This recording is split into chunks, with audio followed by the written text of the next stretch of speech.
Hello, welcome to the Age of Sigmar Stat Center. I'm your host, Rob. In this video, we are going to be looking at the event results that have happened from around the world in the new General's Handbook. Very exciting times. However, I do have something to say.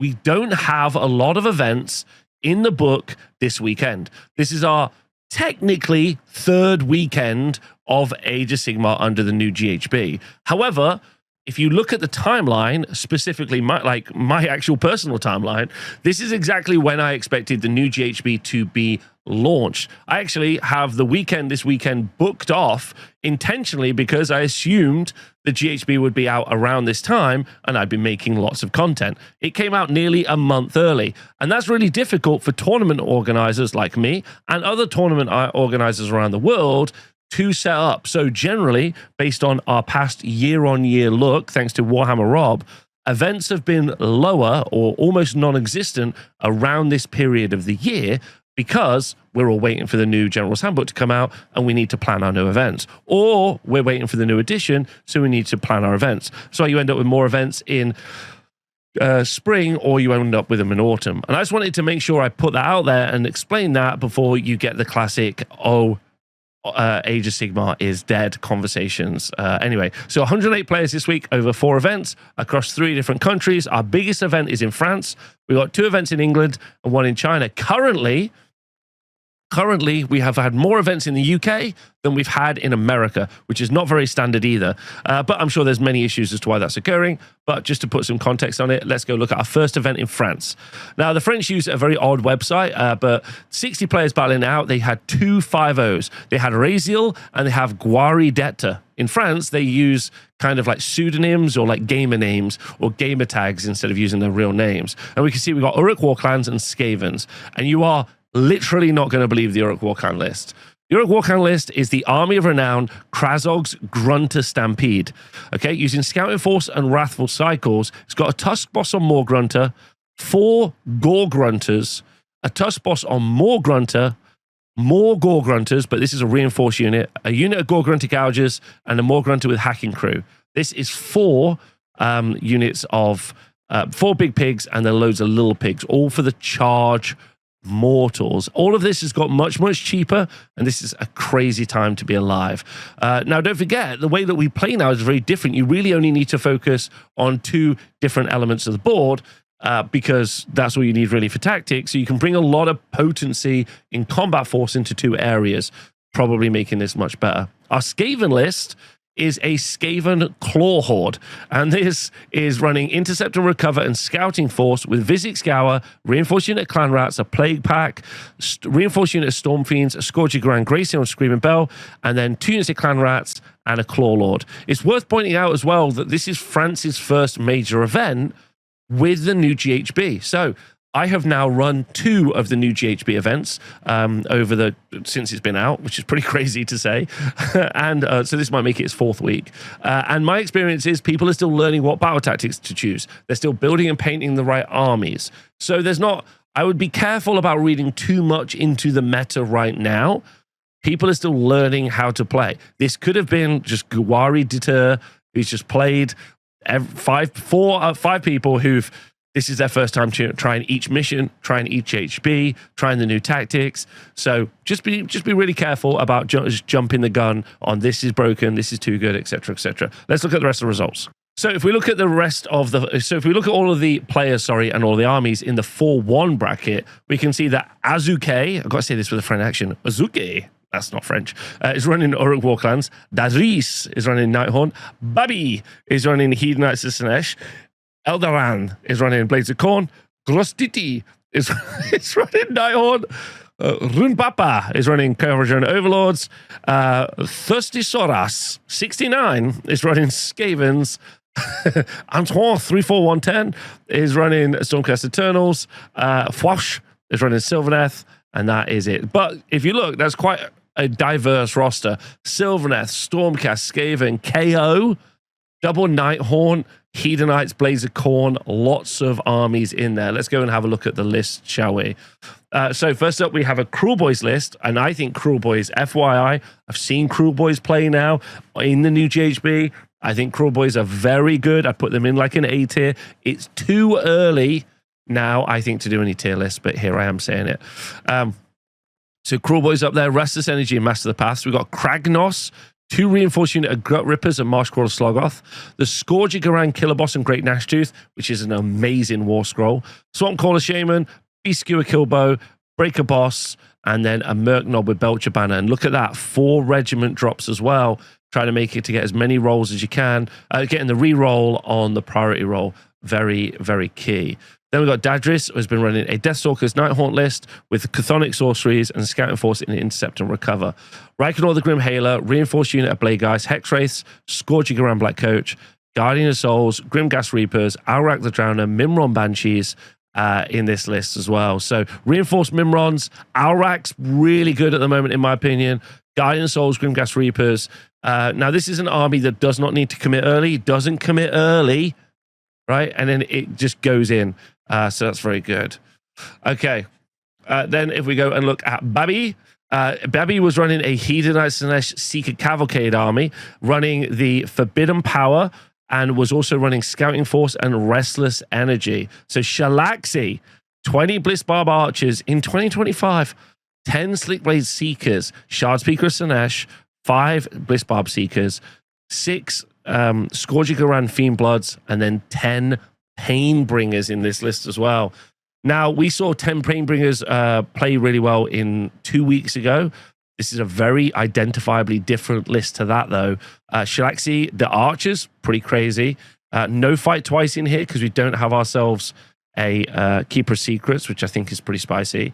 But yeah, very cool. Lots of punch in here. Again, great for doing. Very, very, very, very interesting list. And I think a lot of defense there. Just shout out to Babi, actually, who's in the Twitch chat. Asked him how his list played, if you are interested. And he was running, he said that Scouting Force sucks as a battle tactic, and also Painbringers didn't like either. And that's kind of my point. First events with these new battle tactics, don't be just running off with this and being like, this is the one. I'd say Scouting Force is Garbo. Don't take it. So still lots to learn about the GHB. Still lots to learn about the game. Still really early. So hot takes only. Right, Cornate Legion. This is Eldara. Was running a Blades of Khorne list and was running the Intercept and Recover and Master the Paths. They had a Bloodthirster and Fetid Fury, an Aspiring Deathbringer, the new one, Reinforced Unit of Blood Warriors, Unit of Wrathmongers, Bloodsecrator, also 2 units of Wrathmongers, a Realmgore Ritualist, Claws of Karanak, Wrathmongers, and a Skull Taker. Again, a 4-drop list. Having the ability to just take that extra character to make your army improve because you don't have to constantly be trying to race to the bottom and get as few drops as possible. That's great to see. Other than that, obviously, Blood Warrior is a hot property, super solid. Wrathmongers also great as well. Then Grustiti was running Nighthaunt in Deathstalkers with Wrathful Cycles in Intercept and Recover. You had Reikenor the Grim Hailer, Reinforced Unit Hex Wraiths, Small Unit Hex Wraiths and Scriptor Mortis. Then the Drowner, again, in there, really good. Reinforced Unit of Blade Geist, Dreadsides, and Blade Geist again. This is going to continue to be, or Nighthaunt themselves are going to continue to be a rock-solid army. Rock-solid army, because you are just going to make those saves and you do not have to commit early. And you can pin so well, denying battle tactics, denying objectives. Going to continue to do well. Kharadron Overlords with an Edredirs Guild Expeditionary Force was running the Aetherwrought Machineries, Scouting Force, and Restless Energy. They had an Endrin Master with Endrin Harness, an Ironclad, then a Reinforced Unit of Thunderers, another Reinforced Unit of Thunderers, a 3rd Reinforced Unit of Thunderers, a Code Right, an Arcanaut Company, and an Arcanaut Company, and then the Saviors of Cinderfell. Real question is Shooting dead? With a 4-1, Rune Papa has pointed out they are not dead, and you can just gun people off the board. Thirsty Saurus 69 was running a Skaven Fleshmail Menagerie list with Restless Energy and Scouting Force. He had a Scourging Garand, Greyseer, and Screaming Bell, which everyone is loving right now. Clan Rats, Reinforced Unit of 2 Plague Packs, and then a unit of Storm Vermin, and then a Master Molder, 2 Reinforced Unit of Rat Ogres, a Reinforced Unit of Storm Fiends. So some good board presence, some great support from the Plague Packs, and then just some outright crazy damage. And again, picture this army fighting as one cohesive blob in the middle of the board. You no longer need to necessarily split your forces in any stringent way. You've got the ability to focus a lot of potency in one area of the board, which is how I think the game is going to play going forward. Then if we look at Antoine, it was running a Stormcast Eternals Lightning Echelon list, running Intercept, Recover, and Master the Paths. He had Karazai, Neoc Velixer, and a unit of Praetors. Ynastra, drop her, she's terrible. Storm Coven and a unit of Vigilers. A Lord Celestial Stardrake for the Double Dragon build, Liberators, and a Stormreach Portal. So the Double Dragon build, we saw obviously operate really heavily in the last edition. Still, we've also got to think about the production meta. People still need to build and paint all of their new armies and play styles to use in this new GHB. So some people are just going to be using their last GHB army in this new GHB to try it out. So this is very good. And I would ultimately argue Lord Celestial Stardrake is just super solid anyway, especially into a elite meta. Then we have Fwaush running a Sylvaneth list in the Wargrove of the Burgeoning, running Lords, running Scouting Force and Restless Energy. Lady of Vines, in 2025, amazing. 3 units of Tree Revenants, a unit of Spy Revs, then Belthanos, 6 Hunters with Great Swords, and 6 Hunters with Great Swords. And then a Branch Witch, spells with Spellsinger and Acorn of the Ages. Now, this is a very thinking outside the box list for Sylvaneth, which I think is fantastic. How do you score points in this? Well, you go around the board and you do battle tactics. That's what those Tree Revenants are for. Now, how do you win objectives? How do you win secondary objectives? It's your teleporting units. How do you win objectives? You just put 12 Hunters and Belthanos in the middle of the board and you fight everything. Okay, that's pretty solid. Great list. Very cool to see. So the thing to definitely take away from this set of results, but all of the results, even last week's results, no one's going to have anything solved right now. There's loads of options. They've blown the game wide open. There's loads of way to play Age of Sigmar now. Get your models on the table, start practicing, because it's a real interesting meta. Our next event takes us to sunny England. It's been very hot the past couple of weeks. Sunny England, to what I can only imagine was a hellish event at Element Games at the Northwest Gaming Centre, organised by the beautiful and wonderful Connor Keatley. Shout out to Connor for organising the event. It featured 20 people. And in our first place was Stephen Coombs. You can see Stephen here. Being presented his award. Well done to Stephen. It was great. And in first place, and you may have spotted it, he was running Fire Slayers.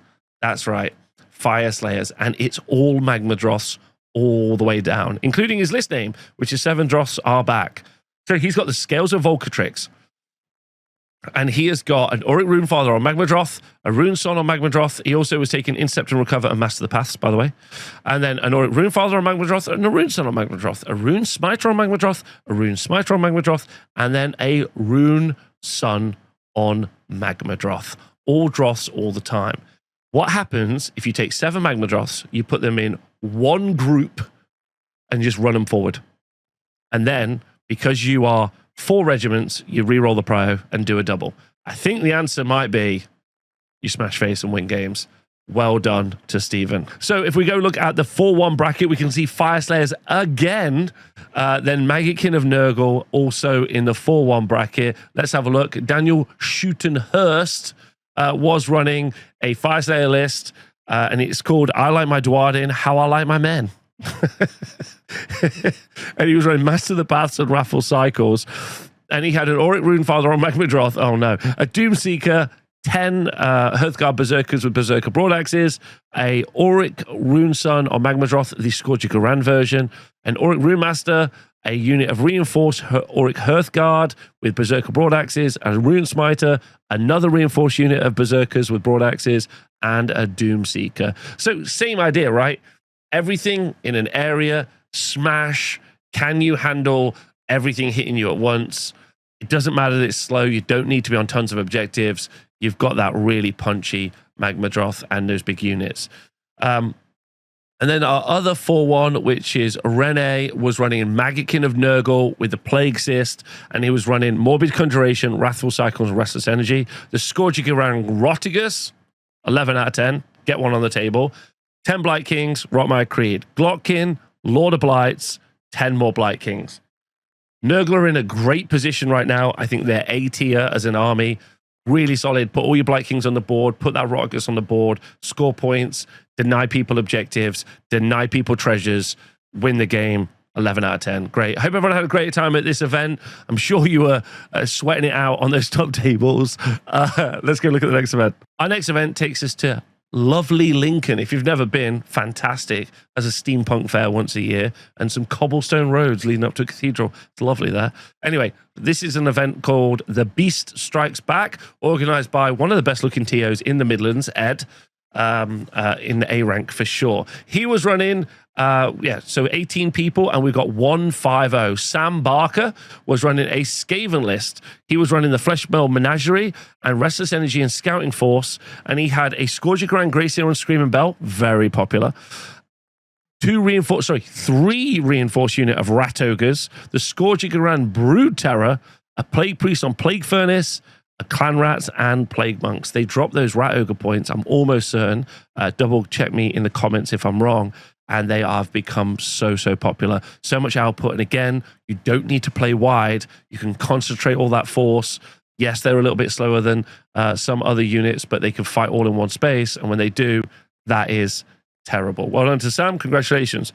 Tom Patton was running Carriage on Overlords. And in the first of our 4-1s, he had Master the Path, Interceptor, Recover, and was running Arcanal Admiral, 2 reinforced units of Endra Riggers, 2 of the new gun haulers from the Scourge of Garan, then a Navigator, a Frigate, 2 reinforced units of Endra Riggers. This is our second 4-1 for KO over the past couple of weeks. I don't know what to say. Everyone saying KO would be dead this edition is definitely wrong, because they are smashing face. Because again, you can concentrate all your force in a certain portion of the board, and therefore you can do really well. So I think they are very scary. Also in the 4-1 bracket, we have Skaven. Skaven, so popular this week. They are running the Envoys of the Deep Gnaw and Intercept and Recover and Restless Energy. And then Visit Scout, Reinforced Unit of Clan Rats, Small Unit of Clan Rats, and Storm Fiends again, Vermilord Deceiver, Clan Rats, and Plague Monks. Even more Storm Fiends, even more Skaven doing well. Super popular right now and also doing great. If you get the chance to go and see Ed or any of the Beast Strikes series of events, you should. Let's look at the next event. Our next event takes us to China, and it takes us to T1 in China with a population of 5.3 million people. However, this event only had 10 people currently playing, so step it up, but was organized by Matt Thomas. Shout out to Matt for organizing it. So our first result and only result from this event was James Zhang, maybe, running Stormcast Eternals with a Thunderhead host running a Manifestations of Storm and then Restless Energy and Scouting Force. He had Lord Commander Bastian Karthlos, some Tempesters, Reinforced Unit of Long Strikes, some Vanquishers, a Knight Relictor, 2 units of Quest of Soulsworn, a Knight Arcanum, some Liberators, and some Liberators. Wow. Absolutely not what you would normally expect to see. Definitely a power pick. Previously used to be those Vanguard Raptors long strike crossbows. Maybe still just as functional if people are running monsters and big pieces to shoot down. Lord Commander Bastion Carthus is great but slow. And then the Quest of Soulsworn are really great and especially good for holding objectives. And maybe that's the key focus. Hold the objectives, hold the line, score the points. Very interesting list. Also great to see, this is an event in northern China, our last event, I think, even though the gaming club, the Terrible Pterodons, are playing here. They also had an event in southern China recently as well. So I don't know if they're moving around or if I've made a mistake there. But either way, great to see. So that is all of the event results from this week. And don't forget, like I said at the beginning of the video, this is the point in time where I expect Age of Sigmar to just take a little bit of a lull as people are just booking their events in. Then when everyone's collected their armies and kind of got on board with what we're going to see, bang, we're going to see an explosion, especially over the autumn. There's going to be a lot of data and a lot of stuff. But some early hot picks. Big Pigs, Skaven seem to be doing really well.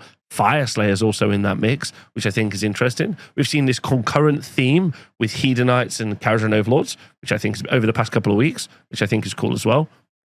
Hot take on Sylvaneth is also super interesting. So I think the game is definitely going to open up more as people like work out how things are going to play. I also believe that there's also kind of like a meta counter meta that we'll see emerge over the next few weeks. But also people have got to build models, they've got to paint models, they've got to put them on the tabletop, they've got to find time in their busy schedules to get on the tabletop, start playing. So let us know what you think of these lists. Let me know also what's been happening in your local meta. Let me know when your next events are lined up. Let me know, what countries you're from. You're like, hey, Rob, based out of Belgium, we've got an event in a couple of weeks. Hey, Rob, we're in Australia. We're getting some, our event is soon. I'm taking this. I'd love to know, because then I can start to kind of get an idea what's out there, who's playing where, and maybe we even can discover some new communities we don't really know about. We had an event in Bolivia last week, got an event in China this week as well. England currently leading the way with the most events in the world. Normally it's America. I haven't seen that much come out of Europe yet. Had that big French event. So hopefully we see the scene explode over all those regions as we get to it. Loads of love. I'll see you soon. Thanks for watching. And also, if you ever want to, please join up to my Patreon, because I have one. I meant to tell you earlier. So if you want to do that, that would be cool.